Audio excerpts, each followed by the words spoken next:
50만 명이 죽었습니다. 미국에서 코로나로 말미암아 죽은 사람들의 숫자입니다. 우리 경산 시민이 28만 명이거든요. 거기에 비해서 50만 명이라 그러면은 정말 엄청난 숫자입니다. 그것도 밝혀진 것만 그렇습니다. 우리가 뉴스를 통해서 알고 있는 것처럼 코로나 초기 상황 때에 너무도 많은 사람들이 죽어가고 병원에는 자리가 없고 하니까 트럭에다가 시체를 실어다가 포크레인으로 구덩이를 파가지고 묻었습니다. 이런저런 모양으로 죽은 사람의 숫자를 생각한다 그러면은 50만 명은 훨씬 넘을 것입니다. 세계 최강국이라고 말할 수 있고 잘 먹고 잘 사는 나라라고 말하는 미국에서 어떻게 그렇게 이 코로나로 말미암아 50만 명이 죽었다고 공식적으로 그렇게 이야기를 하고 어떻게 보면은 좋지 않지만은 그래도 그것을 기념하는 그런 날을 정부에서 정했을까요?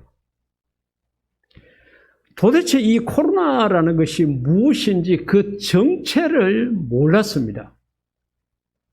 이 정체를 알았다 그러면은 거기에 대처할 길이 생겼을 거예요.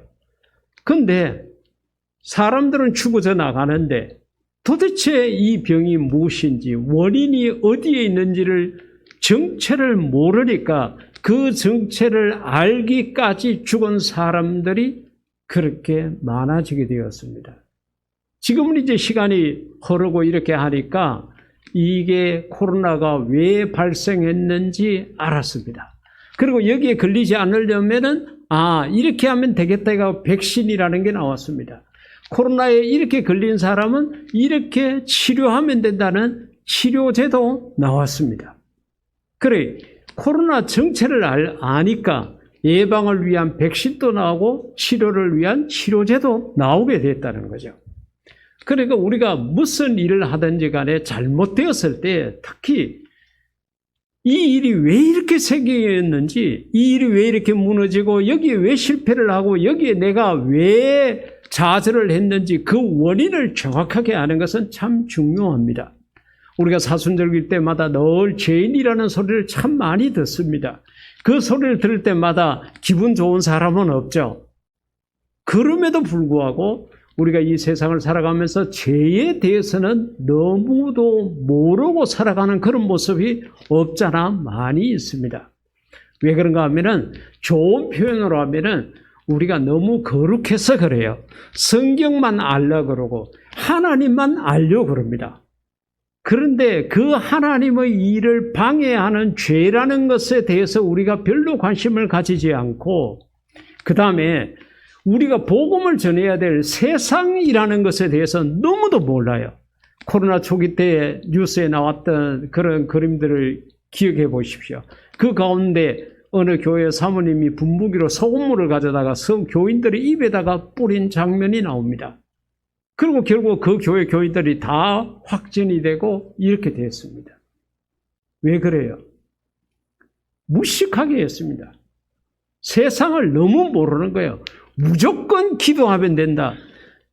여러분 가운데 무조건 기도해서 다 된 사람이 있습니까? 절대 그렇지 않습니다. 기도한다고 다 되는 것이 아닌데 기도하면 다 된다고 생각을 하는 거예요.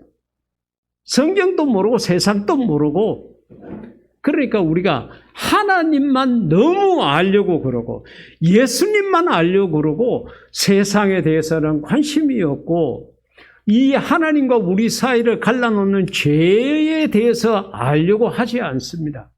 그러다 보니까 이게 죄인 줄 모르고 죄를 짓는 거예요. 오늘은 말씀을 통해서 우리가 이 사순절기 때에 예수님께서 우리 죄를 대신해서 십자가에 달려 돌아가셨다 그러는데 도대체 죄가 무엇인지를 다시 한번 생각해 보고자 합니다. 이미 여러분들이 알고 계시는 부분도 있고 처음 듣는 부분이 있겠지만은 우리가 죄의 정체를 정확하게 알면은 백신을 맞을 수도 있습니다. 그리고 죄에 빠졌을 때 치료할 수 있는 길도 있는 거예요. 오늘 이 말씀을 통해서 죄에 대한 백신도 죄에 대한 치료제도 다 가져가시기를 주의 이름으로 축복합니다. 자, 성경에서 그러면 죄라는 것은 뭐냐? 요한일서 3, 4절 말씀 가운데 죄를 짓는 자마다 불법을 행하는 자라고, 그리고 죄는 불법이다 이렇게 이야기했습니다. 여러분, 우리가 대한민국에 살면서 대한민국의 법을 지키는 것은 굉장히 중요합니다. 이거는 대한민국 국민으로서도 그렇지만은 우리가 흔히 그러잖아요. 로마에 가면 로마의 법을 지켜야 된다고 말하는 것처럼 우리가 미국 가면은 미국 땅에 있는 그 법을 지켜야 됩니다. 지금 대한민국에 살고 있는 수많은 외국인들이 있는데 그들도 대한민국 땅에 사는 한은 대한민국 법을 지키는 거예요. 그 법을 지키지 않으면은 죄인이 됩니다. 그러면은 우리는 하나님의 자녀입니다. 구약 성경에서는 우리가 하나님의 백성이라고 많이 강조를 하지만은 우리가 예수 그리스도를 믿음으로 말미암아 이제는 하나님의 자녀가 되는 권세를 얻었기 때문에 저와 여러분은 하나님의 백성보다도 한 단계 더 나아가서 우리가 하나님의 자녀입니다. 그렇다 그러면은 우리는 하나님의 자녀로서 하나님이 지키라고 한 법을 지켜야 됩니다.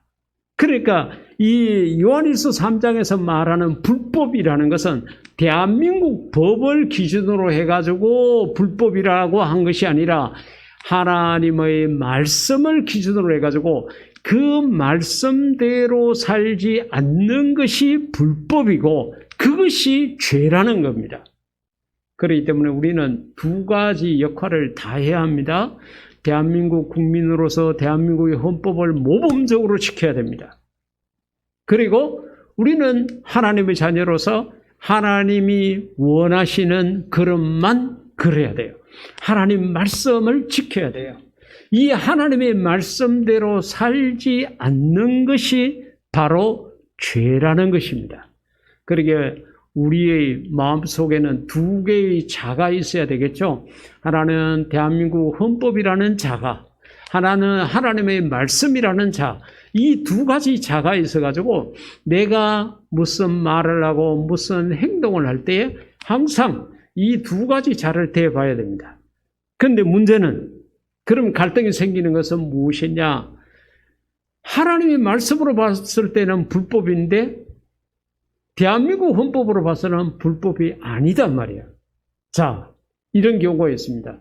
예수님께서 형제를 미워하는 자마다 살인하는 자라고 그랬습니다. 형제를 미워하는 것은 내 마음에서 생겨나는 겁니다. 같은 혈육이지만은 같이 예수를 믿지만은 저 형을 볼 때마다 저 동생을 볼 때마다 마음에 분노가 치밀고 저가 죽었으면 좋겠다는 미운 감정이 막 생겨납니다. 그런데 이런 감정이 생긴 것은 대한민국 헌법에서는 불법이 아니에요. 여러분, 남을 미워했다는 이유 때문에 법적인 처벌을 받는 일은 없습니다. 그런데 성경은 그렇지 않죠. 형제를 미워하는 자마다 살인하는 자라고 이야기해요. 그러니까 우리 예수 믿는 사람들은 예수님을 믿지 않는 사람들보다 좀 더 높은 도덕성을 가지게 된다는 거죠.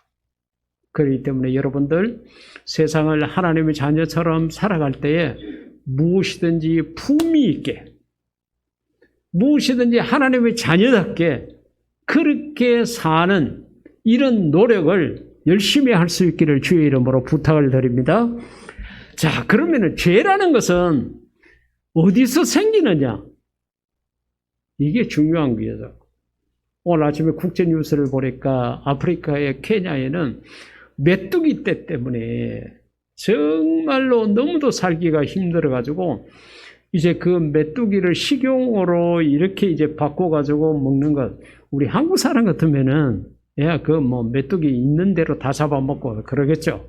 에덴 동산의 뱀도 마찬가지. 그게 만약에 한국 사람 같으면 그 뱀 다 잡아먹고 이렇게 했을 거다 하는 우스갯소리가 있잖아요. 근데 아프리카 사람들은 그걸 몰라요. 근데 메뚜기가 막 하늘이 새카맣도록 날아와가지고 파란색, 녹색은 전부 다 갉아먹고 가버려요.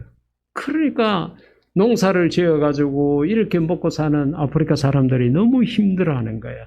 그것을 이제 식용으로 이렇게 해 먹는 방법도 가르쳐주고, 그 다음에 그걸 메뚜기를 한 자루 이렇게 잡아오면은 우리나라 돈으로 500원인가? 뭔가 하여튼 그렇게 해가지고 주는 그런 것을 이야기를 하더라고요. 근데 공중에 날아다니는 메뚜기를 잡는 것보다는 메뚜기의 서식지를 없애버리면은 근본적인 해결이 되겠죠.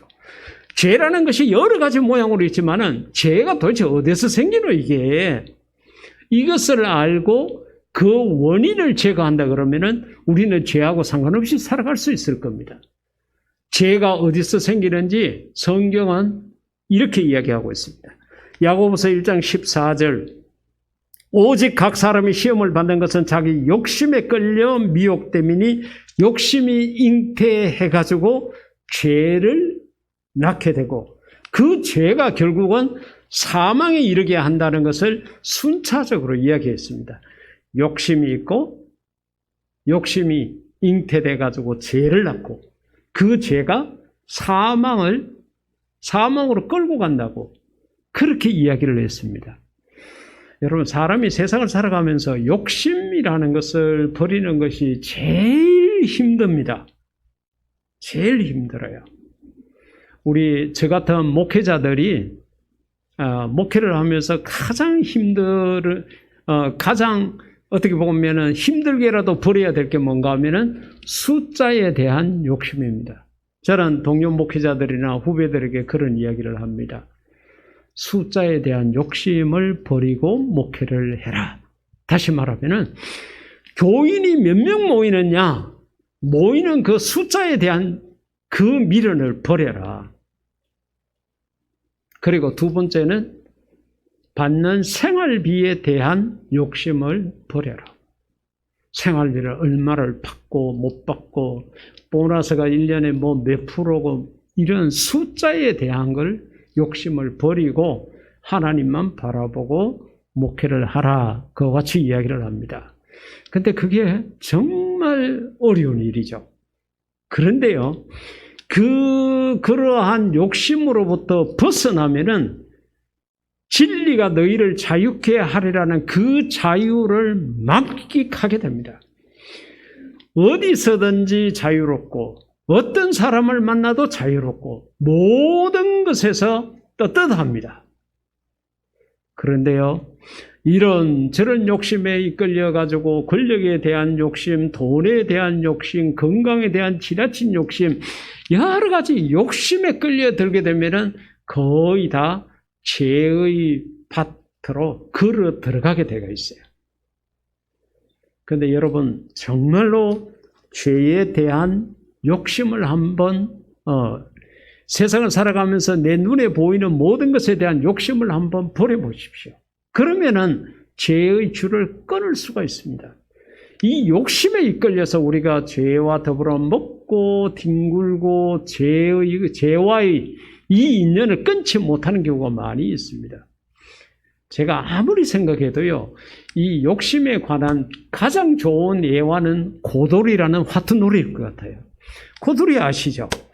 예, 화투놀이를 많이 하면 치매가 없답니다. 그래서 여러분 열심히 하십시오. 화투도 놀이입니다. 아이들이 하는 윷놀이도 있고요. 뭐든 놀이는 아무거나 해도 괜찮습니다. 근데 문제는 뭔가 하면은 돈을 걸고 하면 안 돼요. 이거는 도박이고 이건 정말 우리가 말하는 노름이고 이것은 예수 믿는 사람이 하면 안 돼요. 그냥 단순하게 놀이로 그렇게 하시는 것은 괜찮습니다. 근데 고스톱이라고도 우리가 이야기를 하고 그렇게 하는데 어느 정도 점수가 됐을 때 내가 계속적으로 진행을 하고 싶으면 고라고 그러고 아이고 이만하면 됐다 이제는 그만해야 되겠다 생각을 하면은 스톱이라고 한다고 그래서 고스톱이라고도 그러잖아요. 근데요, 고를 욕심이 나가지고 어느 정도 점수를 땄으면 되는데 계속적으로 욕심이 나가지고 고 했다가 나중에 그보다도 그 점수보다도 배나 더 자기가 진짜 물어내야 되는 경우가 있잖아요. 그렇죠. 욕심이 너무 과하게 되면은 결국은 자기 자신의 모든 것을 다 털어내고 오히려 배상을 해줘야 되는 그런 위치에 우리가 서게 되는 것입니다. 욕심은 그렇습니다. 여러분, 바울이 그렇게 고백했습니다. 먹을 것이 있고 입을 것이 있은즉 만족, 족한 줄로 알라. 그같이 이야기를 했습니다. 내일 일은 염려하지 말라고 그랬습니다. 예수님께서 내일 일을 위해서 내일 무엇을 먹을까, 무엇을 마실까, 무엇을 입을까 걱정하지 말고 내가 너희에게 부탁한 일, 먼저 그의 나라와 의를 위해서 열심히 일하라고 그와 같이 이야기를 했습니다. 사랑하는 성도 여러분, 세상에 믿지 않는 사람들이 보니까요, 필요 이상으로 땅도 사놓고 필요 이상으로 큰 차도 타고 다니고 필요 이상으로 넓은 곳에서 살고 필요 이상으로 많은 옷과 많은 먹거리를 챙기고 그러죠. 그런 사람 따라가면 안 돼요. 우리는 하나님의 자녀이지 않습니까? 우리가 가야 할 길이 있습니다. 우리가 걸어야 할 걸음은 따로 있습니다. 세상 따라가지 말고 성경 따라가서 하나님 자녀답게 살아서 욕심을 훌훌 털어버리고 정말로 하나님 주신 참된 기쁨과 자유를 만끽하며 살아가는 그런 저와 여러분이 될 수 있기를 주의 이름으로 축복합니다. 자, 그러면은 죄가 이게 들어왔다 그러면은 어떻게 될까? 우리가 술을 한두 잔 마시게 되면은 대부분 사람들이 얼굴이 붉게 이렇게 변해지고, 그 다음에 이제, 마인드 컨트롤이 안 되죠.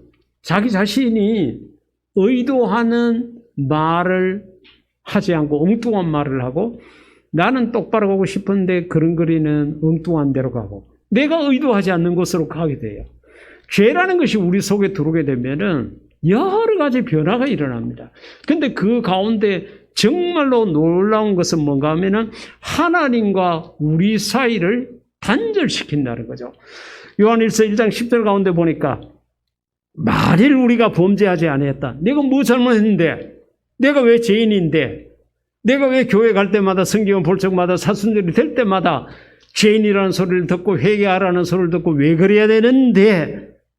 이제 그러는 거죠. 우리가 범죄하지 아니하였다 하면 하나님을 거짓말하는 이로 만드는 것이다.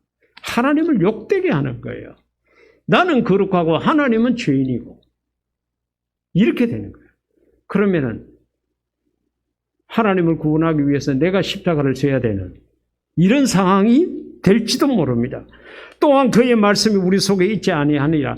하나님의 말씀도 없고 하나님과의 그저 등 돌리는 데서 끝나는 게 아니라 오히려 하나님을 거짓말쟁이로 만드는 그런 자리에 서게 된다는 거죠.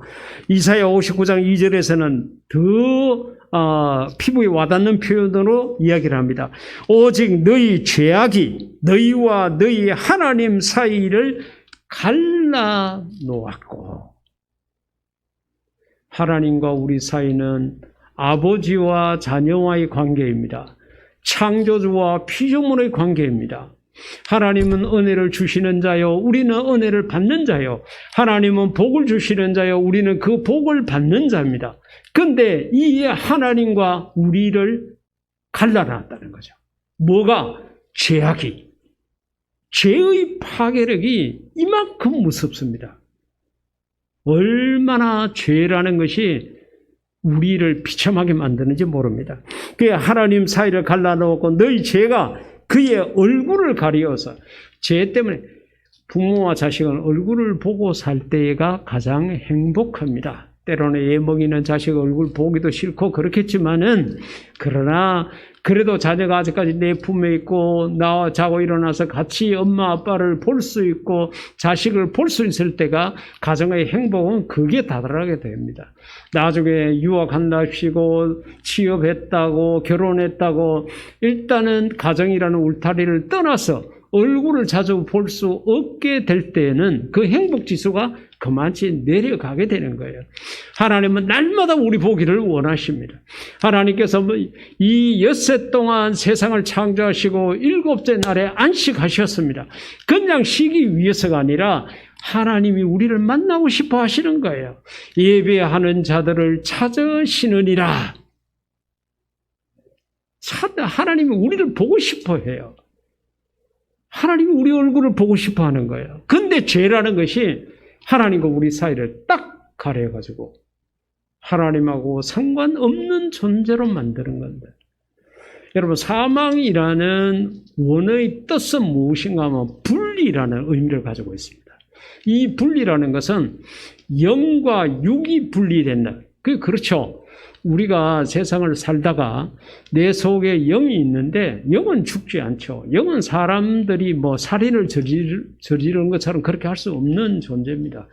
그 영과 육이 분리돼 가지고 육은 무덤으로 들어가고 영은 정말로 나중에 예수님이 재림할 때에 다시 우리가 몸이 다시 사는 것과 사도신경 마지막에 그렇게 고백하잖아요. 그때 다시 합쳐지게 되는 거거든요. 그런데 이게 분리되는 것이 죽음이고 그 다음에 하나님과 나와 분리되는 것이 죽음이라는 거죠. 예수님께서 그와 같은 말씀을 하셨습니다. 너희가 나를 떠나서는 아무것도 할 수 없느니라. 요한복음에서 나는 포도나무에 너희는 가지니 이 말씀을 하시면서 너와 내가 떠나게 되면은 아무것도 할 수 없다고 우리를 그렇게 말씀하셨는데 죄라는 것이 하나님과 우리 사이를 갈라놓는다는 거죠. 그렇기 때문에 여러분 죄를 무시하지 말고 그렇다고 죄를 무서워할 필요는 없습니다. 다음 말씀을 들으면 그 답이 나올 것인데 죄를 절대로 가까이 하지 말고 될 수 있으면 그 죄와는 많은 거리를 두고 사시고 하나님과 더 가까워지고 하나님을 믿는 성도들과 더 가까워지는 그런 우리가 될 수 있기를 주의 이름으로 축복합니다. 자, 그러면은 죄가 이렇게 무섭고 그런데 그러면 나는 이미 죄인이야. 제가 오늘 새벽에도 기도를 하면서 가만히 생각을 하니까 참 하나님 앞에 내세울 것도 없고 하나님 앞에 설 때마다 내 죄인된 모습이 더 강하게 나타나는 것 같아서 하나님 죄송합니다. 하나님 미안합니다. 하나님 더 노력해 보겠습니다. 이렇게 고백을 했습니다. 이미 우리가 죄인인 거예요. 시편 저자는 그와 같이 이야기했습니다. 우리가 죄 중에 잉태되었다고. 이렇게 한번 생각해 보십시오. 우리가 죄를 지었기 때문에 죄인일까요? 아니면 죄인이기 때문에 죄를 짓는 걸까요? 우리는 죄인이기 때문에 죄를 짓는 것입니다. 그래서 시편 저자는 잉태 중에 어머니 뱃속에서 아직까지 태어나지도 않았는데 죄 중에 잉태되었다고. 원래 죄인이라고 그같이 이야기를 했습니다. 그래서 죄의 종류는 두 가지가 있습니다. 정말로 아담과 하와가 지은 그 죄로 말미암아 우리 모든 인간들에게 내려오는 원죄. 영어 성경을 재밌게 번역을 해놨더라고요. 이 원죄는 오리지널 신이라고 그랬대요. 이것은 예수를 믿어도 이 원죄는 없어지지 않습니다. 그러면 어떻게 되지? 우리가 예수님을 믿으면은 이 원죄라는 것은 없는 것으로 인정해 주는 거예요. 원래는 죄인이에요. 그래서 바울은 로마서를 통해서 이런 모습을 갖다가 의롭게 불러준다, 의롭게 칭해준다 해가지고 칭의라고 그와 같이 이야기를 합니다. 그렇게 불러주는 거예요. 너는 거룩하다. 너는 의롭다. 실제적으로 의롭거나 실제적으로 의인이 아닌데 예수님을 믿었으니까 그렇게 불러준다는 거예요. 칭의라는 거예요. 그 다음에 죄 종류 중에 하나가 자범죄가 있습니다. 내가 세상에 태어나서 지은 죄. 이게 있는 거죠. 이 죄는 우리가 어떻게 하면 없어지느냐? 바로 요한일서 1장 7절, 9절 말씀 가운데 그 답이 있습니다. 그게 뭔가 하면은 그 죄를 시인하고 자백하고 고백하라는 거예요. 너 잘못했다고. 너 죄인이라고. 너가 지은 죄를 사실대로 말하라고. 그렇게 고백하게 되면은 하나님께서 우리 죄를 용서하시고, 할렐루야. 여러분 참 하나님이 고맙잖아요. 만약에요, 너희가 지은 죄만큼 돈을 갖고 오라 그러면은 우리가 부담스럽겠죠. 너가 죄를 지은 만큼 무슨 착한 일을 해라. 그러면은 그 죄를 없는 것으로 사해줄게. 그러면은 우리가 주일날 지금 여기 앉아있을 시간이 없죠. 예, 어렵고 힘든 사람들 찾아가서 청소하고 돌봐주고 뭐 간병해주고 여러 가지 일들을 해야 되겠죠. 근데 하나님께서 이 죄 문제를 해결할 수 있는 길은 예수님께서 우리의 모든 죄를 대신해서 십자가에 달려 죽으셨다는 그 사실을 믿고 너 죄를 고백하라는 거야. 너 죄를 자백하라는 거야. 너 잘못했다고 시인하라는 거야. 그렇게 하면은 우리 죄를 용서하고 모든 죄악에서 우리를 깨끗하게 하실 것입니다. 할렐루야. 얼마나 감사합니까? 여러분, 이거 내가 입술로 고백하면 하나님께서 그 모든 죄가 없는 것으로 해주겠다고 그런 거예요. 근데요, 이 말씀은 이것은 하나님 앞에 지은 죄에 대한 해결 방법입니다. 그러니까 우리가 사람 앞에 죄를 지을 수 있고 하나님 앞에 죄를 지을 수 있습니다. 이 두 개를 또 동시에 지을 수도 있어요. 자, 하나님 앞에 짓는 죄는 어떤 게 있을까요? 하나님, 금년에는 내가 열심히 주일 빠지지 않고 열심히 성수주의를 하겠습니다. 약속했는데 그걸 못했어요. 하나님, 내가 맡은 일에 열심히 충성하겠습니다. 못했어요. 내가 온전한 11조 드리겠습니다 했는데 못했어요. 내가 이웃을 사랑하겠습니다. 뭐 하겠습니다. 하나님에게 다 약속을 했는데 그걸 못했어요. 이런 것들이 하나님 앞에 지은 죄입니다. 이것은 시인하고 자백하고 고백하면은 하나님께서 용서해 주세요. 그리고 앞으로는 그렇게 살지 말아야 됩니다. 회개하고 돌아서서 다음 주로 와서 또 회개하면 되지 하고 얼싸 좋다 하고 이렇게 살면 안 돼요. 그래서 우리가 하나님 앞에 잘못한 죄는 입술로 시인하고 고백하면 돼요. 그런데 문제는 사람 앞에 짓는 죄가 문제입니다. 우리 한국 교회가 여기에 대한 단점을 갖고 있습니다.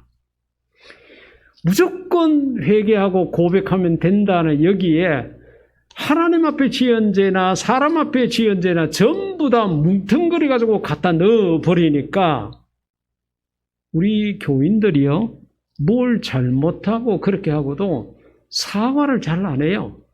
왜? 내 하나님 앞에 다 회개했는데 이렇게 해요. 그러나 성경을 다 보지 못해서 그렇습니다. 마지막에 있는 마태복음 5장 23, 4절 말씀이 거기에 대한 답을 줍니다.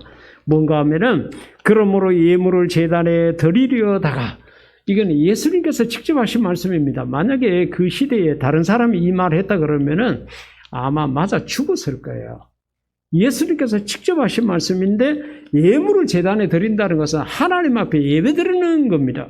오늘 여러분들이 하나님 앞에 예배드리는 시간에 어떻게 합니까? 휴대폰을 다 끄거나 아니면 무음으로 만들어 놓거나 또 여러분들이 뭐 여러 가지 머릿속으로는 여기저기 왔다 갔다 하더라도 그래도 몸뚱아리는 그냥 앉아가지고 점잖게 거룩하게 경건하게 이렇게 앉아 있잖아요.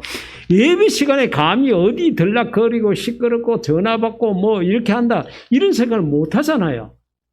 그런데 예수님이 하신 말씀은 그렇게 예배를 드리다가도 거기서 내 형제에게 원망 들을 만한 일, 여러분 우리가 세상을 살아가면서 모든 사람하고 화평하기는 어렵습니다. 모든 사람하고 다 사이가 좋고 이럴 수는 우리가 없어요. 근데 다른 사람하고 사이가 나빠질 수 있지만 여기서 이야기한 것처럼 원망 들을 만한 일을 할 만큼 정말 사이가 좋지 않습니다. 내가 그 사람을 해치거나 그 사람의 돈을 떼먹거나 그 사람의 장래를 막았거나 하여튼 어떤 모양으로 그 사람에게 원망 들을 만한 일이 생각나거든 24절에 예물을 제단 앞에 두고 예배를 중지하라는 거죠. 이게 만약에 예수님이 아니고 다른 사람이 이야기를 했다 그러면 맞아 죽었다는 거죠. 어디 감히 하나님 앞에 예배드리는데 그걸 중단하고 나가라니 이게 말이 되냐는 거예요.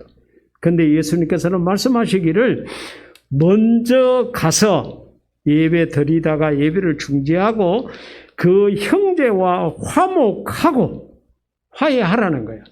내가 말로 잘못했으면 말로 사과를 하고 빚을 졌으면 돈을 갚고 지금 갚을 돈이 없으면 언제 갚겠다고도 이야기를 하고 내가 그 사람에게 어떤 실수를 했던 고의로 했던 간에 그 사람을 넘어지게 하고 쓰러지게 하고 나쁘게 했다 그러면은 그 문제를 해결해서 화목하고 그 후에 와서 예물을 드리라. 예배를 드리러 왔는데 세상에 살 때는 잘 몰랐는데 경건하게 예배 드리려고 가만 눈 감고 생각하니까 형제에게 잘못한 것이 생각이 났어요. 예배 마치고 가서 내가 사과해야 되겠다 이래 생각할 수 있는데 예수님은 그게 아니에요. 미루지 말라는 거예요. 예배를 중지해라. 그리고 먼저 그 사람하고 화해해라. 그 사람에게 잘못한 걸 시인하고 고백하고 그 다음에 와서 예배를 드리라.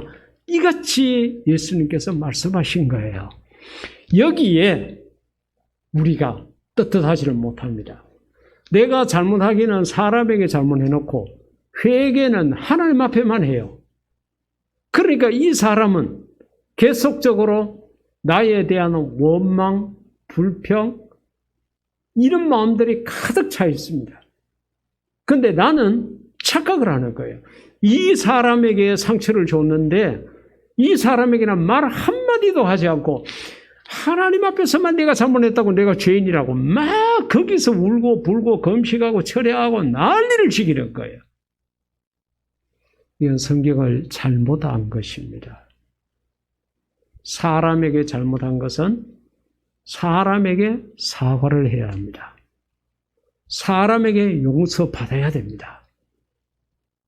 여러분, 우리가 어떻게 보면은 하나님 앞에 범죄하는 경우보다는 사람 앞에 짓는 죄가 더 많지 않습니까? 지나간 한 주간 동안의 생활 속에서도 생각해 보십시오. 나의 말 때문에, 나의 행동 때문에 내 주변에 있는 사람들이 얼마나 상처를 입고 힘들어하고 괴로워했겠는가를 생각해 보십시오. 그런데 그 모든 사람들은 그냥 내버려두고 오늘 것이 복되고 거룩한 날 주일날 내가 예배 드린다고 와서 하나님 내가 그때 그 잘못했어요 그러고 막 이야기만 하고 이 사람에게나 사과하지 않는다 그러면은 그것은 성경대로 하는 것이 아닙니다. 사람에게 지은 죄는 반드시 사람에게 용서를 구해야 되고 하나님 앞에 지은 죄는 하나님 앞에 용서를 구해야 되는데 하나님 앞에 지은 죄는 고백하고 시인하면 끝이 납니다. 하지만 사람 앞에 지은 것은 내가 그 지은 죄에 대한 보상을 바르게 해줘야 됩니다. 그렇지 않으면요, 사순절기가 될 때마다 내 마음이 편치 않아요.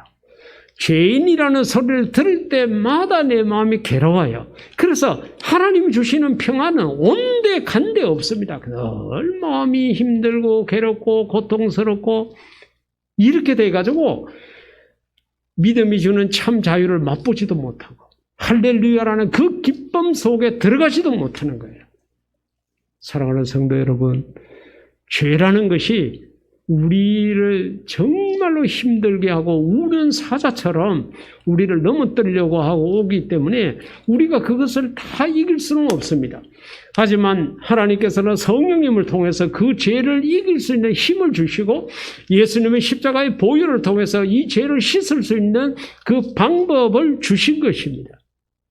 그러기에 우리가 이 사순절기 때에 다시 한번 죄에 대해서 다시 한번 생각을 하고 우리가 어떻게 하든지 하나님하고 친하게 지내고 하나님과 하나가 되고 하나님의 말씀 안에서 우리가 자유스럽게 살아가야지 세상과 짝하고 세상에 있는 것들에 얽매여서 늘 발목이 잡히는 그런 생활을 해서는 되지 않습니다.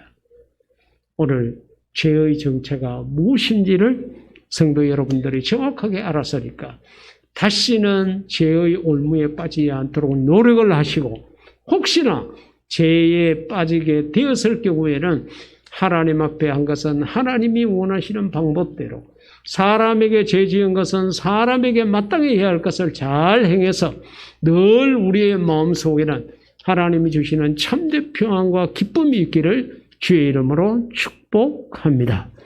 이 시간 우리 다 같이 기도할 때에 하나님 앞에 회개해야 될 것 가운데 회개하지 못한 것이 있으면은 하나님 앞에 이 시간 고백하고 시인하시고 사람에게 잘못한 거 하고도 내가 화목하지 못했던 것은 오늘 오후에라도 정말로 오늘 해가 빠지기 전에라도 내가 그 사람에게 용서를 구하는 그런 자가 될 수 있게 해달라고 다 같이 기도하시겠습니다.